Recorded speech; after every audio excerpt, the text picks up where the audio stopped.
بسم اللہ الرحمن الرحیم نحمده ونصلی علی رسوله الکریم اما بعد بسم اللہ الرحمن الرحیم۔ عزیز طلبہ، آج ہم کنز الدقائق حصہ دوم سبق نمبر 185 شروع کر رہے ہیں۔ اس سبق میں ہم کتاب الہبہ سے آخری فصل فی الاستثناء سے متعلق پڑھیں گے۔ آج کے اس سبق کا خلاصہ یہ ہے کہ مصنف علیہ الرحمہ یہ ایک نئی فصل شروع فرما رہے ہیں۔ اس فصل میں مصنف علیہ الرحمہ کتاب الہبہ کے متفرق مسائل ذکر کریں گے۔ یہ مصنفین علیہم الرحمہ کی عادت ہے کہ وہ کسی بھی کتاب کے آخر میں وہ مسائل شتہ کے عنوان سے یا مطلقاً فصل کے نام سے اس کتاب میں جو اہم مسائل بیان کرنے سے رہ جاتے ہیں ان کو ایک علیحدہ فصل میں ذکر کرتے ہیں۔ تو اس فصل میں بھی متفرق مسائل ذکر ہوں گے، انشاءاللہ ان سے متعلق آج کے سبق میں ہم پڑھتے ہیں۔ عزیز طلبہ، تو آتے ہیں کتاب کی طرف۔ سب سے پہلے ہم عبارت پڑھتے ہیں، فصل ومن وهب أمة إلا حملها أو على أن يردها عليه أو يعتقها أو يستولدها أو دارا على أن يرد عليه شيئا منها أو يعوضه شيئا منها صحت الهبة وبطل الاستثناء والشرط۔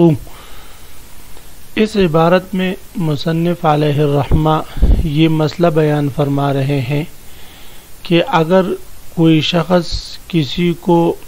باندی ہبہ کرے اور وہ باندی حاملہ ہو، کہے کہ اس کے حمل کے بغیر یہ باندی میں آپ کو ہبہ کرتا ہوں، یا کوئی بھی جانور ہے، بکری ہے، کہے کہ اس بکری کو میں آپ کو ہبہ کرتا ہوں لیکن اس کے بچے میرے ہوں گے، یا گائے بھینس وغیرہ ہے کہ اس کو میں ہبہ کرتا ہوں لیکن اس کے بچے میرے ہوں گے۔ تو اب حمل کا شے موہوب سے استثناء کرنا یہ جائز ہے یا نہیں؟ تو عزیز طلبہ، اس کے لیے ضابطہ یہ ہے کہ ہر وہ چیز جس پر عقد ہبہ انفراداً درست ہوتا ہو، جس کو انفراداً بطور ہبہ کے کسی کو دیا جا سکتا ہو، تو اس کو عقد ہبہ سے مستثنیٰ کرنا بھی جائز ہوگا۔ لیکن ہر وہ چیز جس پر انفراداً ہبہ نہ ہو سکتا ہو تو اس کا عقد ہبہ سے استثناء کرنا بھی جائز نہ ہوگا۔ اب حمل کو انفراداً ہبہ کر سکتے ہیں، ظاہر نہیں کر سکتے ہیں، تو اسی طرح اس کا استثناء بھی جائز نہیں ہوگا۔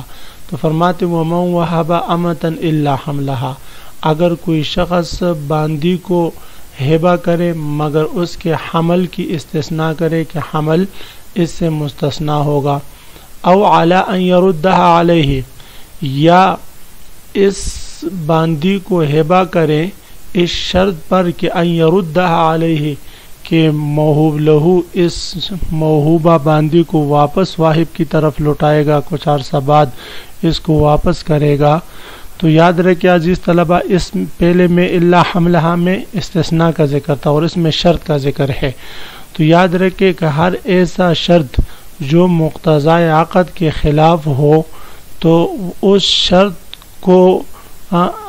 باطل سمجھا جاتا ہے اور اس کا اعتبار نہیں کیا جاتا۔ بعض عقود ایسے ہیں کہ وہ شروط فاسدہ سے، شروط باطلہ سے خود عقود ہی باطل ہو جاتے ہیں، جیسے بے ہے، اجارہ وغیرہ ہے۔ لیکن بعض عقود ایسے ہیں کہ شروط باطل ہو جاتی ہے لیکن وہ عقود باطل نہیں ہوتی۔ تو ان عقود میں سے نکاح ہے، ہبہ ہے وغیرہ، تو ہبہ بھی ان عقود میں سے ہے کہ شروط فاسدہ سے یہ باطل نہیں ہوتا۔ تو اب یہ شرط باطل ہے، اس لیے کہ جب کوئی چیز ہبہ کر رہے تو وہ تو اب موہوب لہو کہ ہمیشہ ہمیشہ کے لیے ہونی چاہیے، لیکن یہ ساتھ شرط لگا رہے علی ان یردها علیہ کہ وہ اس موہوبہ باندی کو واپس اس کی طرف لوٹائے گا، او یعتقها، یا یہ شرط لگا رہا ہے کہ موہوب لہو اس موہوبہ باندی کو آزاد کرے گا، او یستولدها، یا یہ شرط لگا رہا ہے کہ موہوب لہو اس کو میولد بنائے گا۔ بھئی یہ شرط لگانا مقتضی عقد کے خلاف ہے۔ جب موہوب لہو کو آپ وہ چیز دے رہے تو اب اس کی ہو گئی ہے، اب آپ اس میں تصرفات وغیرہ نہیں کر سکتے۔ لیکن اگر یہ ایسی شرائط لگا لے، او دارن، یا اسی طرح اگر کوئی شخص کسی کو گھر ہبہ کرے علی ان یرد علیہ شیئا منہا، اس شرط پر کہ اس کا ایک کمرہ یا بیٹھک یا کوئی حصہ وہ واہب کو موہوب لہو دوبارہ لوٹائے گا، واپس اس کو ہبہ کرے گا، واپس اس کو دے گا، او یعوضہ شیئا منہا، یا یہ ہے کہ اس گھر کے کچھ حصے کا عوض، کچھ حصہ بطور عوض کے اس کو دے گا، یعنی بطور عوض کے کچھ اس میں سے دے گا اس کو۔ تو فرماتے ہیں ان شرائط کے لگانے سے عقد ہبہ پر کچھ فرق نہیں پڑے گا اور یہ شروط باطل ہو جائے گا۔ صحت الہبۃ،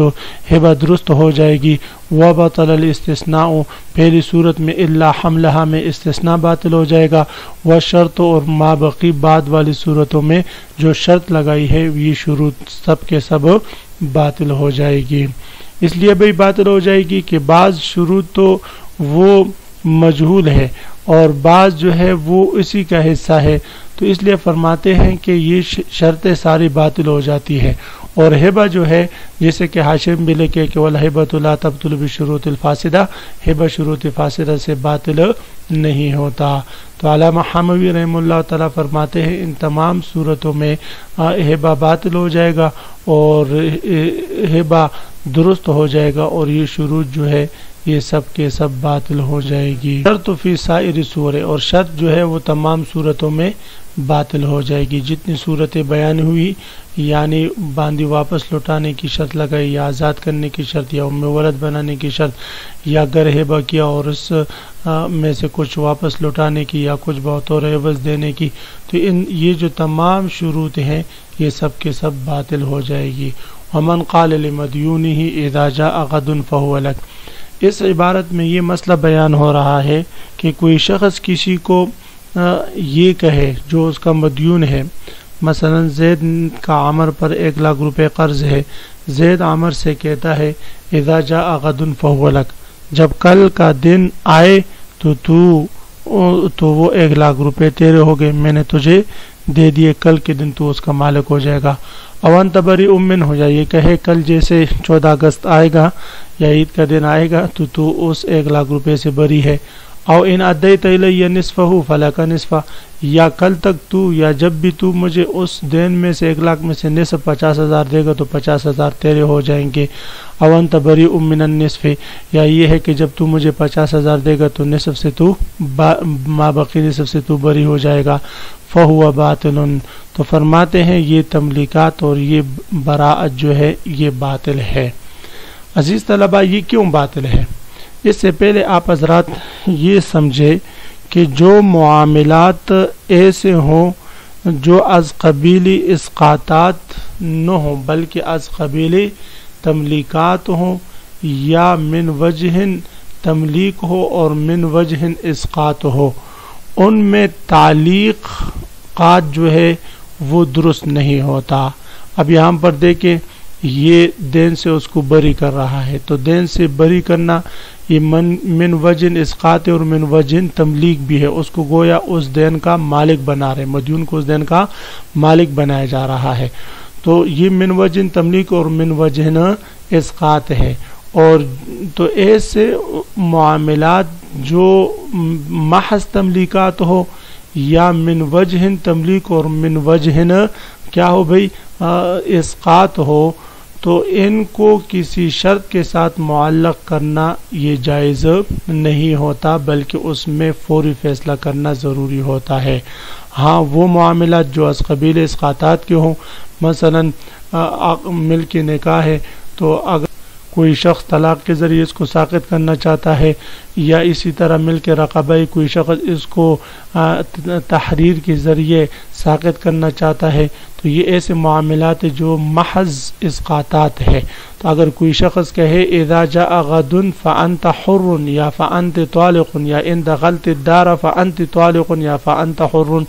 تو اب جیسے ہی کل آئے گا یا جیسے ہی دخول دار ہوگا تو وہ غلام آزاد ہوگا اور وہ عورت کو طلاق واقع ہو جائے گی۔ کیوں بھئی؟ اس لیے کہ یہ دونوں معاملات از قبیل اسقاطات کے ہیں، اور جو معاملات از قبیل اسقاطات کے ہوتے ہیں ان کو کسی شرط کے ساتھ معلق کرنا یہ جائز ہوتا ہے، لیکن جو معاملات از قبیل اسقاطات کے نہ ہوں بلکہ تملیکات ہو یا من وجہ تملیک اور من وجہ تعلیق ہو تو فرماتے ہیں ان کو کسی شرط کے ساتھ پھر معلق کرنا یہ جائز نہیں ہوتا، اس لیے کہ یہ تعلیق کو قبول نہیں کرتا، یہ تعلیق کو قبول نہیں کرتا۔ تو اب یہاں پر دیکھیں دین سے بری کرنا یا دین کے کسی کو مالک بنانا تو یہ تملیک ہے، تو اس کو معلق کرنا مجیع غد کے ساتھ یا نصف دین کے ادائیگی کے ساتھ یہ درست نہیں۔ اذا جاء غد،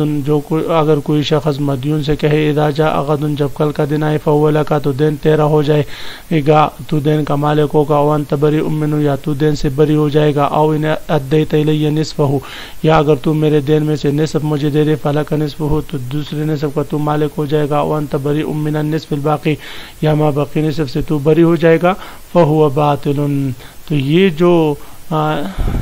تعلیقات ہیں یہ سارے کے سارے باطل ہیں، مجیع غد کے باوجود وہ دین سے بری نہیں ہوگا، نصف کے ادائیگی کے باوجود وہ نصف سے بری نہیں ہوگا۔